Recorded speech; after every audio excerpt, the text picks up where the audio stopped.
Crimson Threads, The Ballad of Blackwood Vale. A novelette by Brian E. Niskola.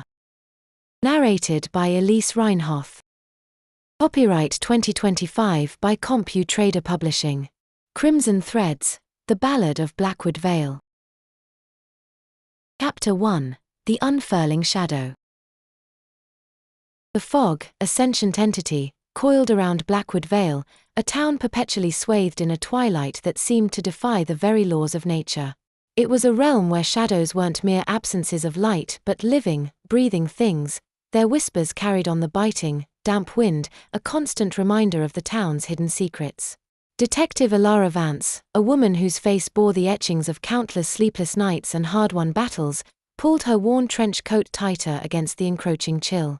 The opulent Blackwood Manor, a Gothic masterpiece of gargoyles and leaded glass, stood as a dark sentinel against the perpetually grey sky, its silhouette a stark testament to the town's morbid history.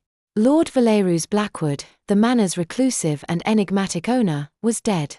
Or, rather, what remained of him was. The official report, hastily scribbled by a constable clearly out of his depth, cited sudden cardiac arrest.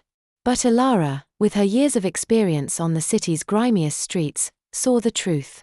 A single, crimson puncture mark, a stark contrast against Valerus's pallid skin, whispered of something far more sinister than a natural death. It was a wound that spoke of a predator, a hunter that stalked its prey in the shadows. Alara felt a prickle of unease, a sense of dread that settled in her gut like a cold stone. There was an unnatural stillness about the manor, a silence that hummed with a dark, unseen energy. The local constabulary, a collection of nervous men with trembling hands and wide, fearful eyes, were clearly out of their depth. They were ill-equipped to handle the darkness that permeated Blackwood Vale. Another victim, Detective, Constable Davies murmured, his voice barely a whisper, his eyes darting towards the body. Just like the others. Others? Alara raised a skeptical eyebrow, her gaze sharp and questioning. 3 in the last month, Davies said, his voice trembling. All drained. All pale. Like they'd been bled dry. He swallowed, his gaze darting to the imposing manor. They whisper it's the old stories, the ones about the creatures in the night.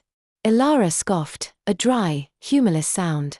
Old stories don't leave puncture wounds, Constable. They leave bodies, and bodies tell tales. Let's focus on the facts. Inside the manor, the air was thick with the scent of dust, decay, and an underlying metallic tang that Alara recognized as the lingering aroma of blood.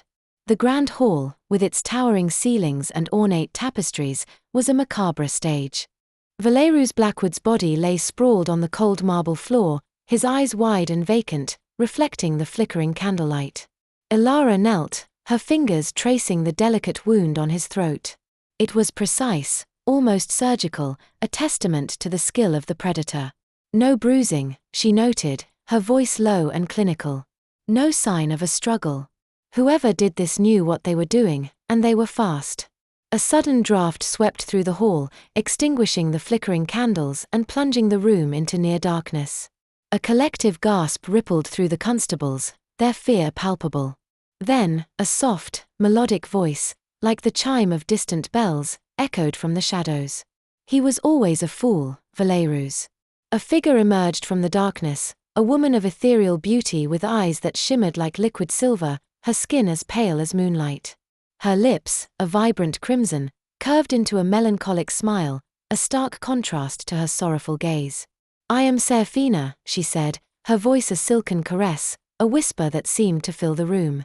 Valerus's companion. Chapter 2, The Whispers of the Ancients.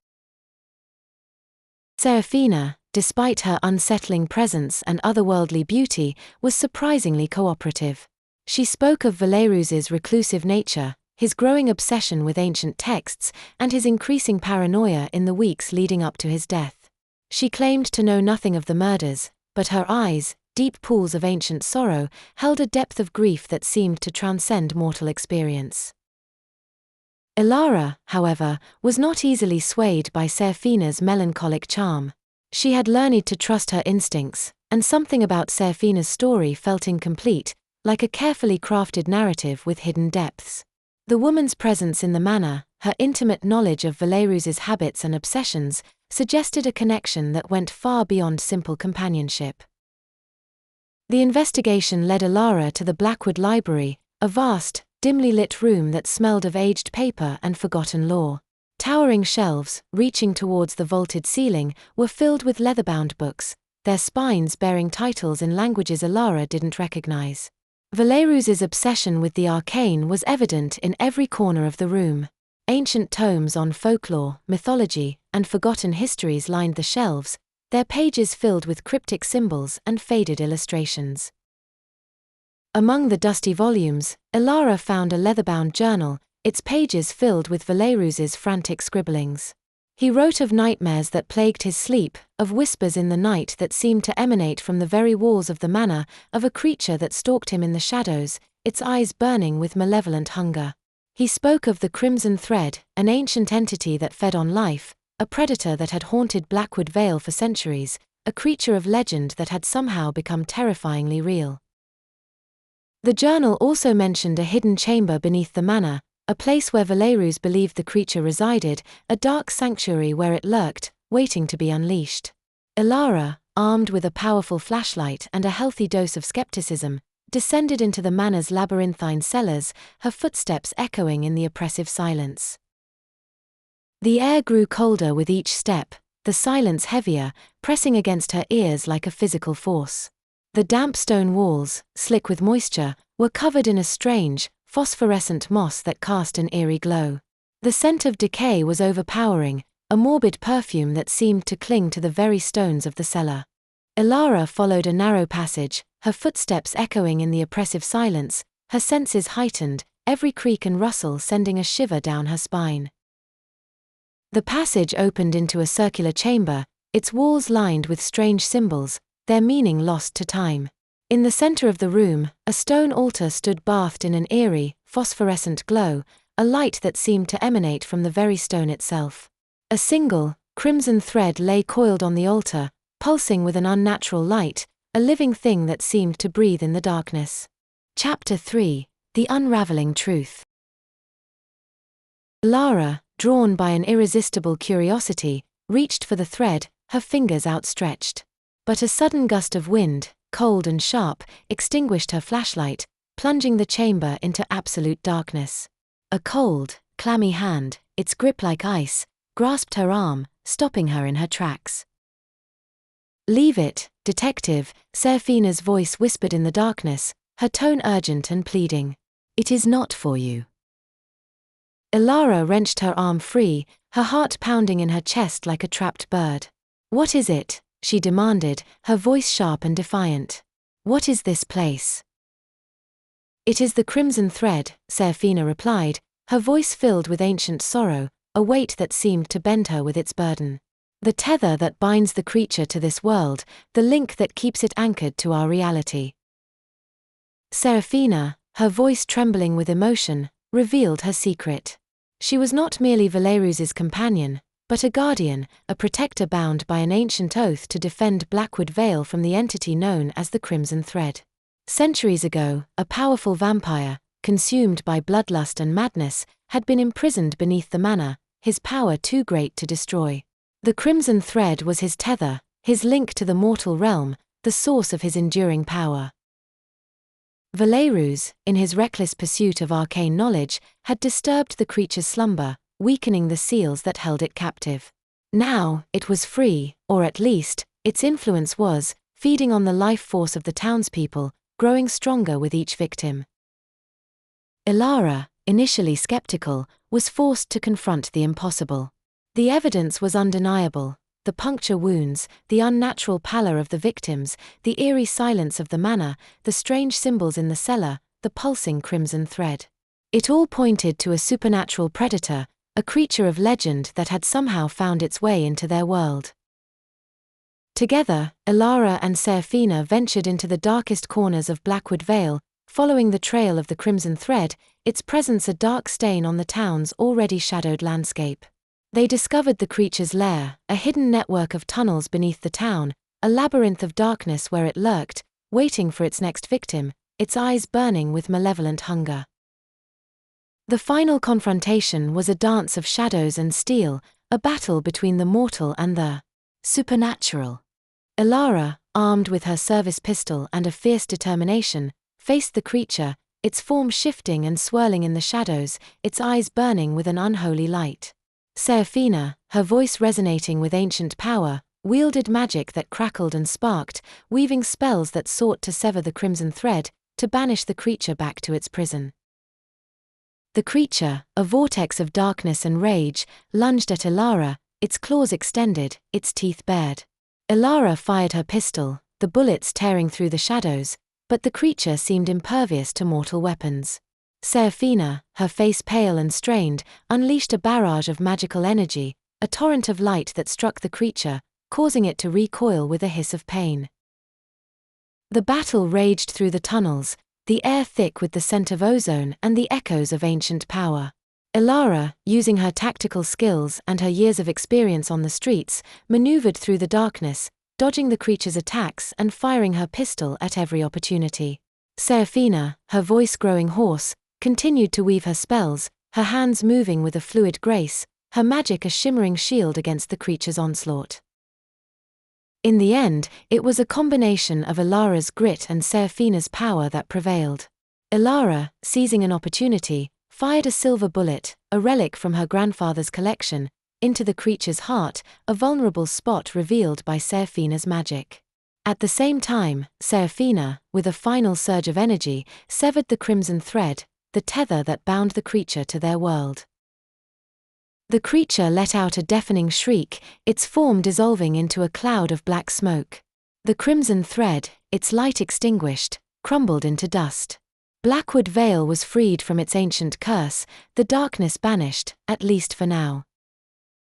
As the first rays of dawn pierced the fog, casting a pale light over the town, Elara stood beside Seraphina, watching the shadows retreat, their forms shrinking and fading like phantoms. The town, once shrouded in fear and dread, began to stir, the silence broken by the sound of birdsong, a melody of hope that seemed to fill the air. The mystery was solved, the darkness dispelled. But Elara knew that the shadows held secrets that would forever linger in the corners of her mind. Blackwood Vale had shown her that the line between reality and myth was thinner than she had ever imagined.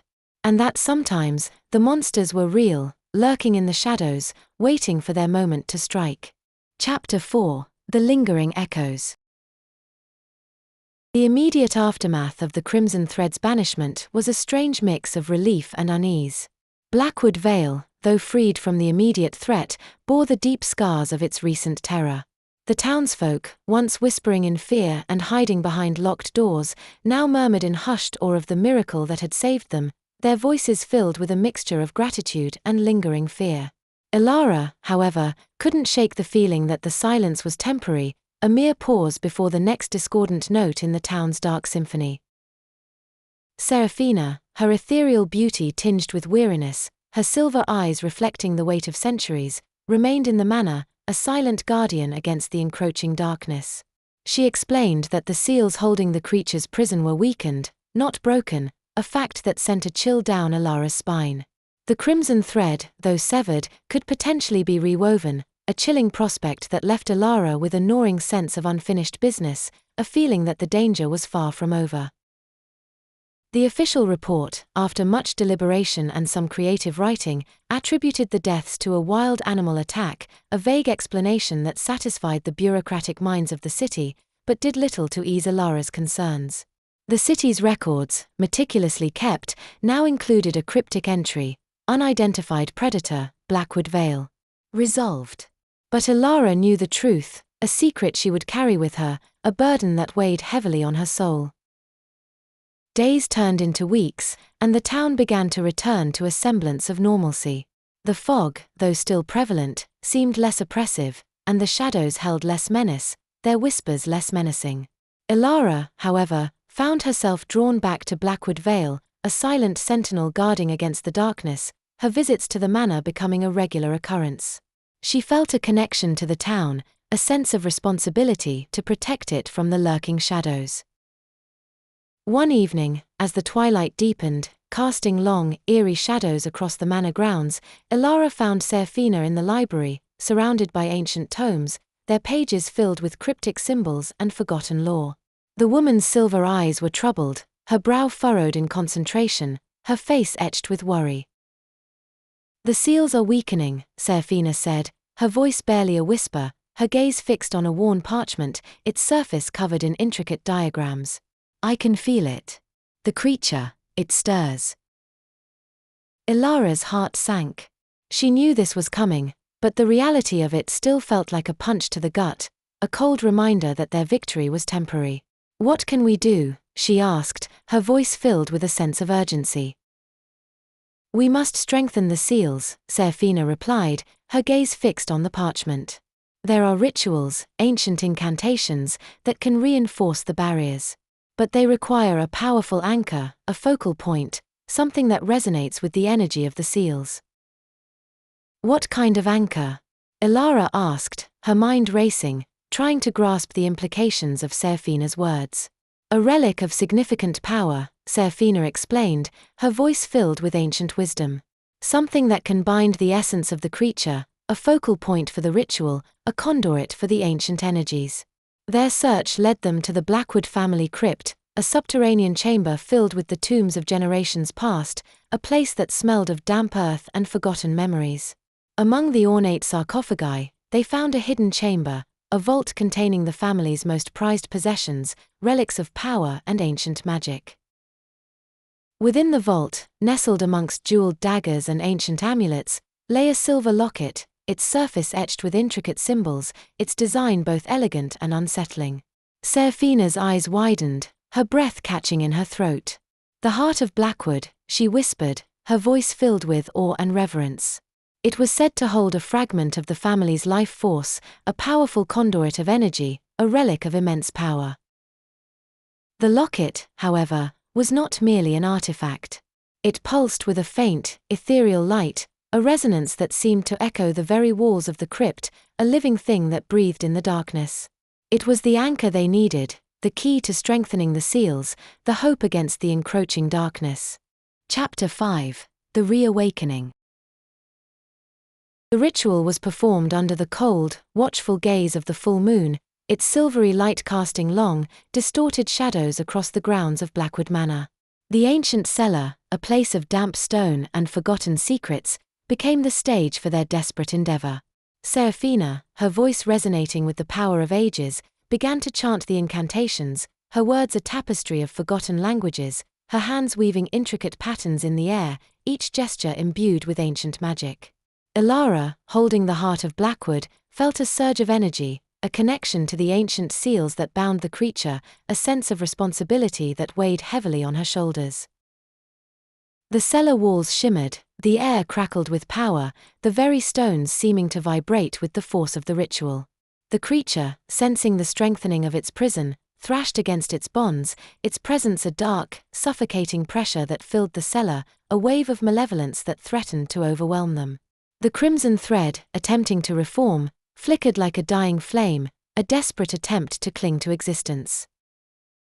The ritual reached its climax, the energy coalescing around the heart of Blackwood, a vortex of power that pulsed with an ethereal light, reinforcing the seals with a surge of pure, unadulterated power. The creature's thrashing subsided, its presence fading into a distant echo, a whisper of malevolence that receded into the depths of its prison. The crimson thread, its light extinguished, dissolved into nothingness, its essence scattered like dust in the wind. The silence that followed was profound, a stillness that resonated with the weight of ancient power, a sense of peace that settled over the cellar like a gentle balm. Ilara, her body trembling with exhaustion, her mind reeling from the intensity of the ritual, felt a sense of profound relief, a wave of gratitude that washed over her. Serafina, her face pale but resolute, her silver eyes filled with a quiet satisfaction, nodded in approval. "The seals are strengthened," she said, her voice hoarse but firm, her gaze fixed on the heart of Blackwood, its light now pulsing with a steady, reassuring rhythm. "For now, the creature is contained." But the relief was tempered by a lingering unease, a sense of foreboding that settled in Ilara's gut like a cold stone. She knew that the fight was not over, that the creature's hunger, its thirst for life, would never truly be extinguished. It would wait, biding its time, searching for a weakness in the seals, a crack in their defenses. As Alara prepared to leave Blackwood Vale, the first rays of dawn painting the sky with hues of grey and pink, she looked back at the imposing manor, its silhouette a stark contrast against the twilight sky, a symbol of the town's dark history. She knew that she would return, that she would stand guard against the darkness, a sentinel in the shadows, her vigilance a testament to the enduring struggle against the forces of evil. The echoes of the crimson thread would forever linger in her mind, a reminder of the ancient battles fought in the heart of Blackwood Vale and the ongoing struggle against the creatures that lurked in the darkness. The mystery was not solved, only paused, awaiting the next unraveling, the next challenge to their fragile peace. Chapter 6: The Whispers of the Bloodline. Years passed, each season painting Blackwood Vale with its own unique palette of shadows and light.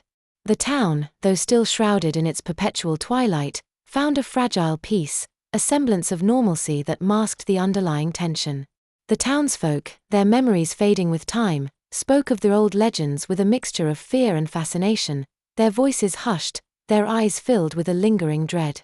Alara Vance, now a seasoned detective with a reputation for handling the unusual, continued her vigil, her visits to the manor a regular occurrence, her connection to Serafina and the town growing stronger with each passing year. Serafina, her ancient eyes reflecting the weight of centuries, remained the manor's guardian, her connection to the seals a constant, vigilant watch. The heart of Blackwood, now a focal point of the strengthened barriers, pulsed with a faint, reassuring light, a beacon against the encroaching darkness. Alara, through her continued research and Serafina's ancient knowledge, learned to understand the nuances of the seals, the subtle shifts in their energy, the whispers of the imprisoned creature. However, the shadows held secrets that even time could not erase, echoes of the past that refused to be silenced. A new threat emerged, not from the creature imprisoned beneath the manor, but from the very bloodline that had birthed it, a dark legacy that threatened to consume them all. A series of strange occurrences began to plague Blackwood Vale, a chilling reminder of the town's dark past. Livestock was found drained, their bodies bearing the telltale puncture wounds, their bloodless carcasses a macabre testament to the predator's hunger. Whispers of a new predator echoed through the town, a chilling reminder of the old legends, a fear that settled in the hearts of the townsfolk like a cold, heavy stone. Alara, her instincts screaming danger, returned to Blackwood Vale, her arrival coinciding with the discovery of a human victim, a young woman found lifeless in the woods, her skin drained of color, her body bearing the unmistakable marks of the creature's feeding. The town, once again, was gripped by fear, its fragile peace shattered, its shadows filled with a renewed sense of menace. The investigation led Alara to the Blackwood family genealogy, a sprawling document that traced the bloodline back centuries, its pages filled with names and dates, a testament to the family's long and storied history. Among the names and dates, she found a disturbing pattern. A recurring lineage of individuals marked by a strange, almost unnatural pallor, a subtle hint of the creature's influence, a dark stain on the family's bloodline. One name stood out, Lucian Blackwood, a distant relative who had recently returned to Blackwood Vale after years of wandering, his past shrouded in mystery. He was reclusive, enigmatic, and possessed an unsettling charm that sent shivers down Alara's spine, a sense of unease that settled in her gut like a warning. Lucian, it turned out, was not merely a distant relative. He was a descendant of a branch of the Blackwood family that had embraced the creature's dark influence, a bloodline tainted by its essence, a legacy of corruption that had festered for generations. He was, in essence, a dormant echo of the imprisoned vampire, a vessel waiting to be filled, a puppet manipulated by the creature's dark will. Serafina, her eyes filled with ancient sorrow, confirmed Alara's suspicions.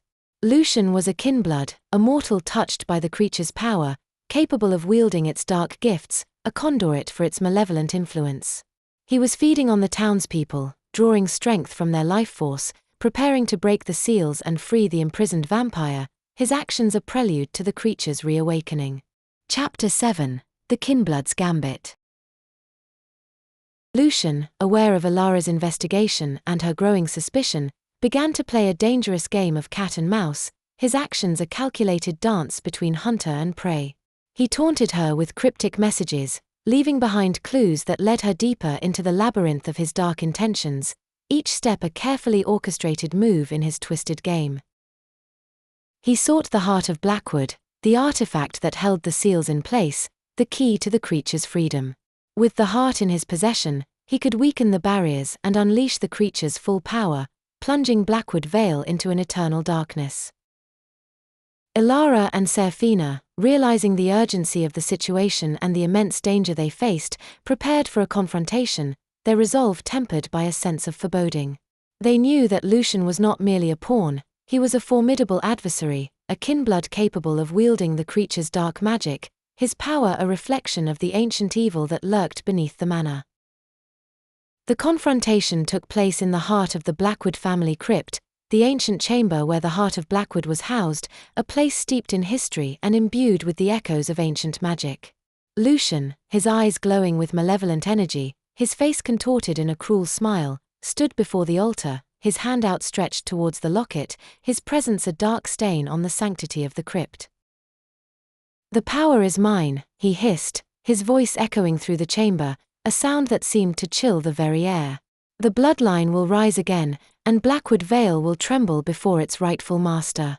Ilara, her pistol drawn, her hand steady, fired a warning shot, the bullet ricocheting off the stone floor, but Lucian deflected the projectile with a wave of his hand, his power a tangible force. Seraphina, her voice resonating with ancient power, unleashed a barrage of magical energy, a torrent of light that struck Lucian, but he countered with a dark shield, his magic a mirror image of her own, a reflection of the ancient power that coursed through his veins. The battle raged through the crypt, the air thick with the scent of ozone and the echoes of ancient magic, a clash between light and darkness that threatened to tear the very fabric of reality. Ilara, using her tactical skills and her years of experience on the streets, managed to land a few blows, but Lucian's supernatural strength and speed proved a formidable challenge, his movements a blur, his attacks relentless. Seraphina, her energy waning, her face pale and strained, managed to weaken Lucian's shield, creating an opening for Ilara.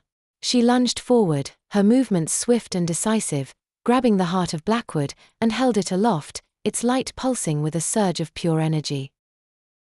The locket pulsed with a surge of pure energy, banishing Lucian's dark influence and weakening his connection to the creature, severing the ties that bound him to the ancient evil. He screamed in agony, his body writhing in the purifying light, his power fading like a dying ember. Chapter 8: The Enduring Watch.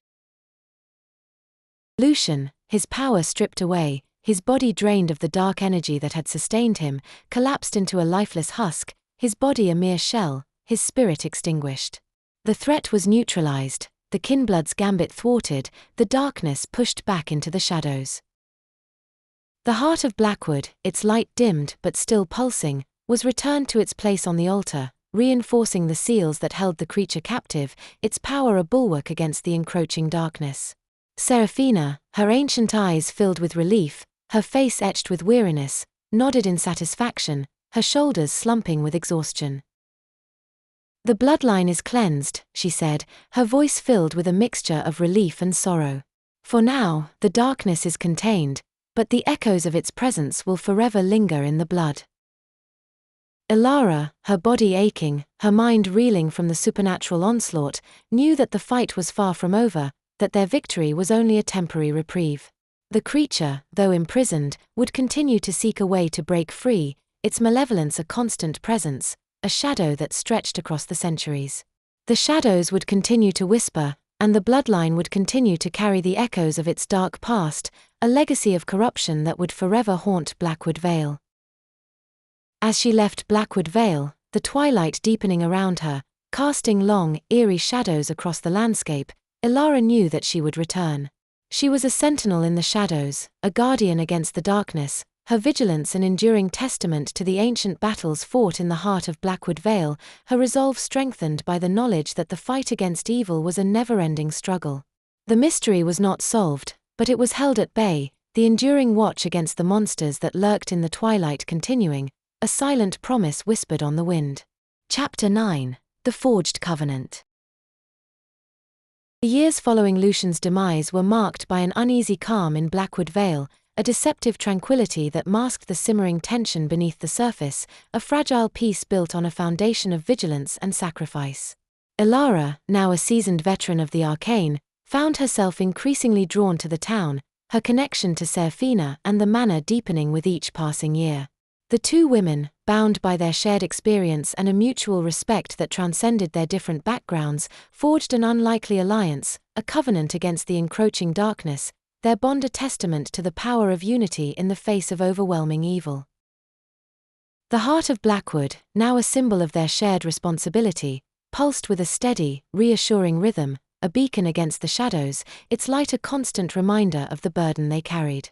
Ilara, through her continued research and Serafina's ancient knowledge, learned to understand the nuances of the seals, the subtle shifts in their energy, the whispers of the imprisoned creature, her understanding of the supernatural world growing with each passing day. They discovered that the seals were not merely a physical barrier, but a complex tapestry of interwoven energies, a delicate balance that required constant vigilance, a living thing that breathed and shifted with the ebb and flow of magical power.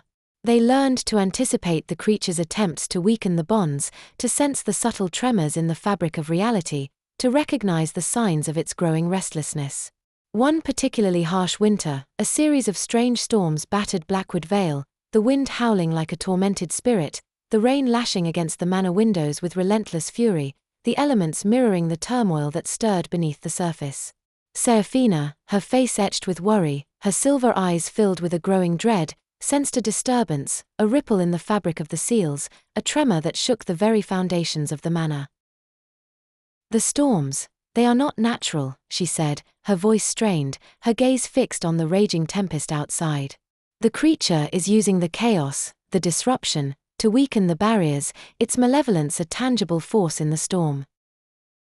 Ilara, her instincts screaming danger, felt a prickle of unease, a sense of foreboding that settled in her gut like a cold stone. The storms, though seemingly random, were too precise, too focused on Blackwood Vale, their fury a deliberate assault, a calculated attempt to exploit the town's vulnerability. They discovered that the creature was manipulating the ley lines, the invisible pathways of energy that crisscrossed the earth, using them to amplify the storms and destabilize the seals, its power reaching out from its prison, its influence a dark stain on the natural world. The heart of Blackwood, though still pulsing with power, was struggling to maintain the balance, its light flickering like a candle in a hurricane. Chapter 10: The Storm's Fury. The tempest raged, a symphony of destruction orchestrated by the imprisoned creature's malevolent will. The wind, a howling banshee, tore at the manor's ancient stone, rattling the leaded windows like skeletal fingers. Rain lashed against the walls, a relentless assault that threatened to erode the very foundations of the building. Inside, the power grid, a fragile thread of modernity, flickered and died, plunging the manor into an oppressive darkness. The only source of illumination was the heart of Blackwood, its ethereal glow pulsing erratically, like a dying ember struggling against a suffocating darkness. Each flicker was a desperate gasp, a testament to the strain the artifact endured. Ilara and Serafina, their faces grim, their resolve hardened by years of battling the supernatural, prepared to confront the storm's source. They were armed not with conventional weapons, but with their combined knowledge and unwavering determination. Ilara, her pistol holstered but within easy reach, relied on her tactical instincts and street-honed survival skills. Serafina, her ancient eyes glowing with an inner light, prepared to wield her magic, a force as old as the earth itself. They ventured into the heart of the storm, their footsteps echoing in the wind's mournful cries, seeking to disrupt the creature's insidious manipulation of the ley lines. They followed the path of the storm, tracing the chaotic energy back to its source, a hidden convergence point deep within the Blackwood forest, a place where the veil between worlds thinned and the creature's influence was strongest. The forest, once a haven of serene beauty, was now a nightmarish landscape. Towering trees, their branches twisted and gnarled, swayed wildly, their leaves whipping through the air like razor-sharp blades. The ground, slick with mud and debris, was a treacherous obstacle course, each step a precarious gamble. The air crackled with raw energy, the scent of ozone thick and acrid, a tangible manifestation of the supernatural forces at play. The storm's fury intensified as they ventured deeper, the wind howling with increasing ferocity, the rain stinging their faces like icy needles. The forest seemed to writhe and convulse, as if the very trees themselves were resisting their intrusion. They reached the convergence point, a desolate clearing bathed in an eerie, phosphorescent glow, a sickly light that emanated from the very earth. The ley lines, normally invisible to the human eye, were now visible as shimmering ribbons of energy, their colors swirling and shifting like a chaotic aurora. They converged on a single point in the center of the clearing, a pulsating nexus of dark energy, the epicenter of the creature's manipulation. The clearing felt charged, a place where the barrier between worlds was fragile, where the creature's influence was at its zenith. The creature's presence was palpable, a dark, suffocating pressure that weighed heavily on the air, a malevolent force that threatened to crush their spirits. It was a tangible sense of dread, a chilling reminder of the ancient evil they faced. Ilara, her senses heightened, her heart pounding in her chest, drew her pistol, the cold steel a reassuring presence in her hand. A primal instinct to fight, to protect, to survive, surged through her veins, a warrior's spirit awakened. Seraphina, her voice resonating with ancient power, began to weave a counterspell, a ritual to disrupt the creature's manipulation of the ley lines, to sever its connection to the storm. Her words, spoken in a forgotten tongue, were a rhythmic chant, each syllable imbued with magical energy. Her hands moved in intricate patterns, weaving spells of protection and disruption, a dance of ancient magic against the forces of darkness. The air crackled with magical energy, a visible manifestation of the battle of wills between ancient forces, the clash of light and shadow.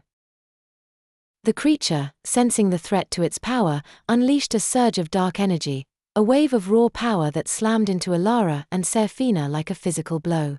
Ilara was thrown back, her body slamming against the trunk of a gnarled oak, the impact jarring her senses. Seraphina, her magical shield faltering under the force of the attack, staggered, her face contorted in pain. The dark energy felt like a physical assault, a crushing weight that threatened to extinguish their very life force. The heart of Blackwood, its light flickering wildly, pulsed with a desperate surge of energy, a final, defiant attempt to maintain the balance, to protect its guardians. The clearing was a whirlwind of chaotic energy, a battleground where ancient forces clashed. Ilara, her body aching, her mind reeling from the impact, managed to regain her footing, her determination fueled by a fierce refusal to surrender. She aimed her pistol at the convergence point, the source of the creature's power, her hand trembling but her aim steady. She fired, the silver bullet, a relic of her grandfather's, striking the point of convergence, disrupting the flow of energy. The ley lines shimmered and flickered, their connection to the creature severed, their chaotic energy dissipating like smoke. The storm's fury began to subside, the wind's mournful cries softening, the rain easing to a gentle drizzle. The clearing, once a chaotic vortex, began to settle, the phosphorescent glow fading, the air clearing of the oppressive darkness. The creature's influence receded, its power diminished, its attempt to break the seals thwarted, at least for now. Chapter 11, The Shattered Mirror. A period of relative tranquility, a deceptive calm that belied the simmering tension beneath the surface, settled over Blackwood Vale. The townsfolk, lulled into a false sense of security, began to relax their guard, their memories of the recent horrors fading with each passing day. Ilara, however, though finding a semblance of peace in her shared vigil with Seraphina, remained acutely aware of the creature's persistent presence. The whispers in the shadows, though fainter, never truly ceased, a constant reminder of the ancient evil that lurked beneath the manor. The fragile peace felt like a thin layer of ice over a dark, frigid lake. One crisp autumn evening, as the leaves turned to vibrant hues of red and gold, a traveling carnival arrived in Blackwood Vale, a vibrant spectacle of lights and music that seemed a stark, almost jarring, contrast to the town's usual somber atmosphere. The air filled with the sounds of laughter, the smell of popcorn and cotton candy, a sensory overload that was both enticing and unsettling. Among the attractions was a hall of mirrors, a labyrinth of distorted reflections that drew curious townsfolk, their faces alight with a mixture of excitement and trepidation. Ilara, instinctively wary of anything that disrupted the town's usual routine, anything that could potentially upset the delicate balance, found herself drawn to the carnival. The bright lights and boisterous sounds felt like a mask, concealing something darker beneath the surface. The Hall of Mirrors, in particular, sent a shiver down her spine, an inexplicable feeling of unease that settled in her gut like a cold stone. There was something unsettling, almost predatory, about the way the reflections shifted and distorted, a sense of unseen eyes watching from the depths of the glass, a feeling of being observed by something not of this world. That night, a series of strange occurrences, subtle at first but escalating in their intensity, began to plague the carnival, casting a pall over the festive atmosphere.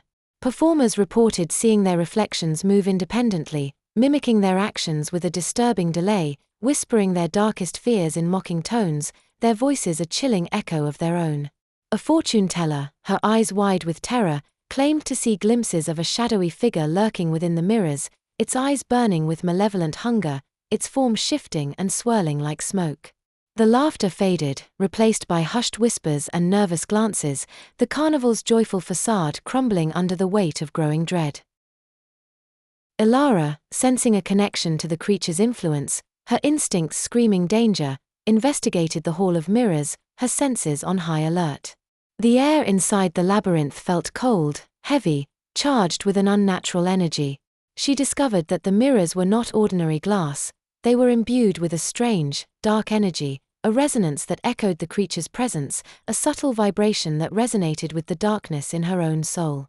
The reflections felt alive, sentient, their distorted forms a mockery of reality. Seraphina, summoned to the carnival, her ancient eyes filled with concern, examined the mirrors, her touch gentle but firm. She revealed a disturbing truth, her voice barely a whisper, her words carrying the weight of centuries of knowledge. The creature was attempting to use the mirrors as a conduit, a way to project its consciousness into the mortal realm, to extend its influence beyond the confines of its prison. The distorted reflections were not mere illusions, tricks of the light, they were glimpses of the creature's fragmented consciousness, its scattered thoughts and desires, its desperate attempts to break free from its prison, to shatter the barriers that held it captive. The mirrors were a bridge, a fragile connection between worlds, a doorway for the creature to unleash its malevolence upon Blackwood Vale once more. Chapter 12: Reflections of Terror. The creature, with its ancient understanding of the human psyche, was exploiting the inherent vulnerability of reflections, the way they mirrored reality but also subtly distorted it, creating an unsettling, uncanny valley effect.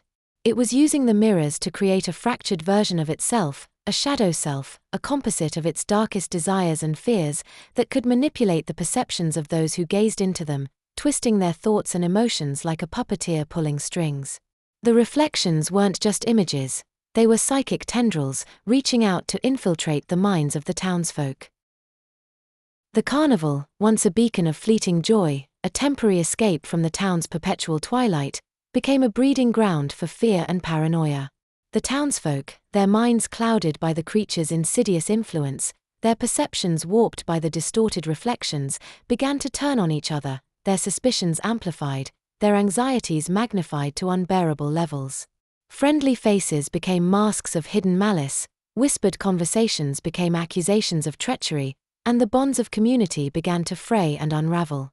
The carnival's vibrant facade crumbled, revealing the dark undercurrent of fear that had always lurked beneath the surface of Blackwood Vale. Ilara and Seraphina, realizing the urgency of the situation, the imminent danger of the town succumbing to the creature's psychological warfare, sought to destroy the mirrors, to sever the creature's connection to the mortal realm, to shatter the psychic bridge it had built. But the mirrors were not easily broken, they were imbued with a dark resilience, a resistance to physical force, their surfaces as hard as obsidian, their reflections shimmering with an unnatural strength. Hammers shattered against them, bullets ricocheted harmlessly, and even Seraphina's magic proved ineffective against their dark resilience. They discovered, through Seraphina's ancient knowledge of mirror magic, that the mirrors were connected to a central focal point, a large, ornate mirror at the heart of the labyrinth, a nexus of dark energy that pulsed with the creature's malevolent presence. Destroying this mirror would shatter the creature's connection, disrupt its psychic influence, but it would also require a significant surge of energy, a force capable of breaking the dark enchantment that held them together. Ilara, remembering the immense power of the Heart of Blackwood, the artifact that had strengthened the seals and banished the creature before, proposed using it as a conduit to channel the necessary energy, to unleash a surge of light that could shatter the darkness. Seraphina, though hesitant to risk the artifact, aware of the delicate balance it maintained, agreed that it was their only option, a desperate gamble against overwhelming odds. They ventured into the heart of the Hall of Mirrors, the labyrinth of distorted reflections swirling around them, whispering their deepest fears, their voices a cacophony of anxieties and doubts. The creature's presence was overwhelming, a suffocating pressure that threatened to consume them, to drown them in a sea of despair. The reflections seemed to move independently, their distorted forms mimicking their movements, mocking their fears, their eyes glowing with a malevolent light. The air thrummed with a dark energy, a palpable sense of dread that pressed against their minds, testing their resolve. They reached the central mirror, its surface shimmering with dark energy, a swirling vortex of shadows and light that pulsed with the creature's malevolent presence. The mirror felt alive, sentient, its surface a window into the creature's fractured consciousness, its depths a swirling abyss of darkness.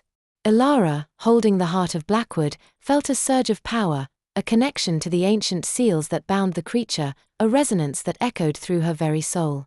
The locket pulsed with light, ready to be unleashed. Chapter 13: The Breaking of the Glass.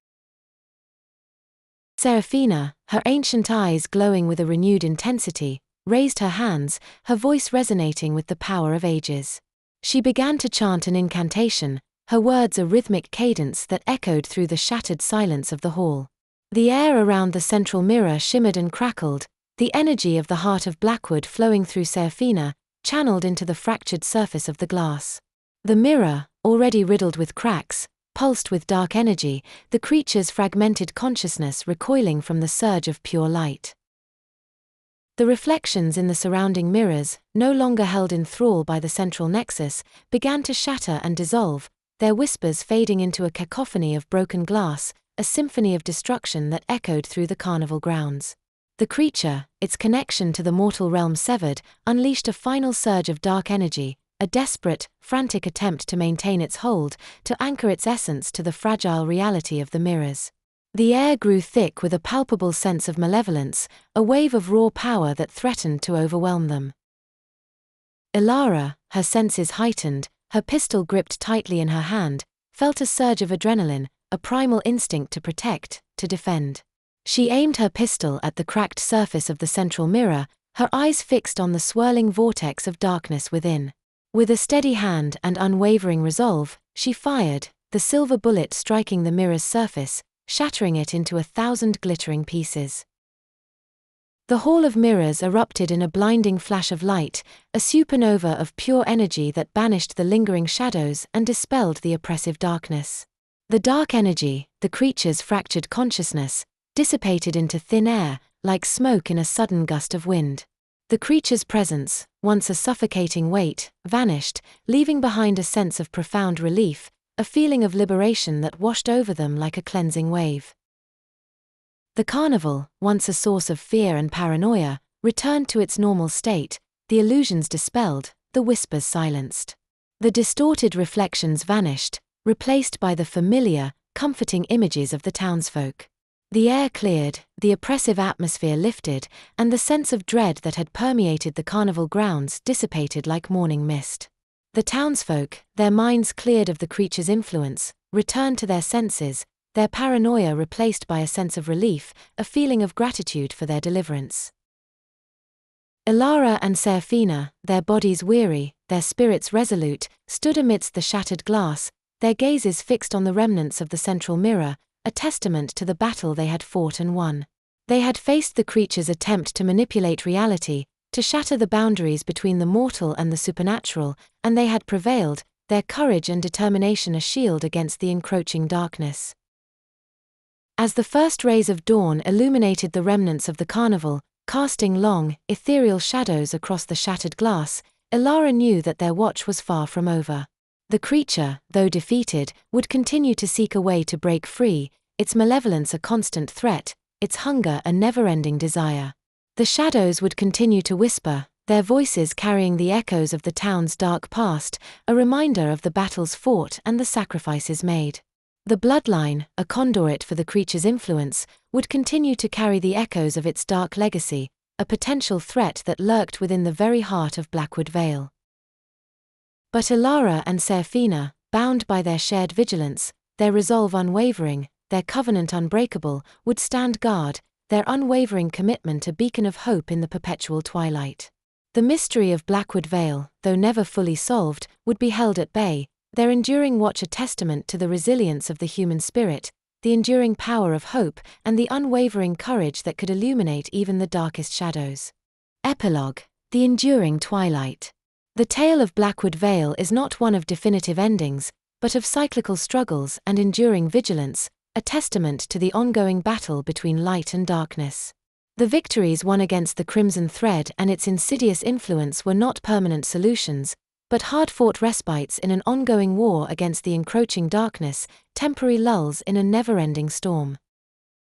Elara Vance, forever changed by her experiences, her life irrevocably intertwined with the fate of Blackwood Vale, became a guardian in her own right, a sentinel in the shadows.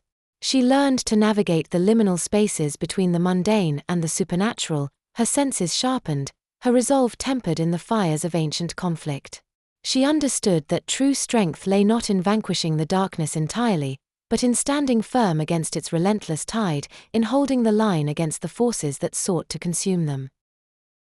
Seraphina, the ancient guardian, remained the heart of the manor, her wisdom and power a constant beacon in the twilight, a source of guidance and strength. She understood that the creature's imprisonment was a delicate balance, a fragile truce that required constant maintenance, a responsibility that she carried with unwavering dedication. The heart of Blackwood, pulsing with its ethereal light, served as a constant reminder of the burden they shared, a symbol of their shared vigilance and unwavering commitment. The town of Blackwood Vale, though forever marked by its dark history, learned to coexist with the shadows, to accept the presence of the unknown within their midst. The whispers of the old legends became a part of their folklore, a cautionary tale passed down through generations, a reminder of the dangers that lurked in the shadows. They learned to respect the boundaries between the known and the unknown, to tread carefully in the twilight, to live with the knowledge that the darkness was always present, lurking just beyond the edge of their perception. The creature, forever bound to its prison beneath the manor, remained a constant threat, a malevolent presence that pulsed beneath the surface of reality, a dark undercurrent that flowed through the town's history. It waited, biding its time, searching for a weakness in the seals, a crack in the armor of their vigilance, its patience as endless as its malice. And so, the watch continued. Elara and Seraphina, bound by their forged covenant, their lives intertwined, stood as sentinels in the shadows, their eyes fixed on the horizon, their hearts filled with unwavering resolve. They knew that the darkness would never truly be extinguished, that the echoes of the Crimson Thread would forever linger in the air, a constant reminder of the ancient evil they faced. But they also knew that hope could bloom in the darkest of places, that courage could shine in the deepest of shadows, that even in the face of overwhelming darkness, the human spirit could endure. They understood that the true battle was not against the creature itself, but against the fear and despair that it sought to sow, against the insidious whispers that sought to corrupt their hearts. The story of Blackwood Vale is a testament to the enduring power of the human spirit, the resilience of hope in the face of overwhelming darkness, a reminder that even in the deepest twilight, there is always a glimmer of light, a spark of defiance that can illuminate the shadows and hold back the night. The mystery may never be fully solved, but the fight, the enduring watch, would continue, a silent promise whispered on the wind, a ballad of courage echoing through the perpetual twilight of Blackwood Vale. Thank you for listening. This has been a novelette by Brian E. Niskola. Narrated by Elise Reinhoff. Copyright 2025. CompuTrader Publishing.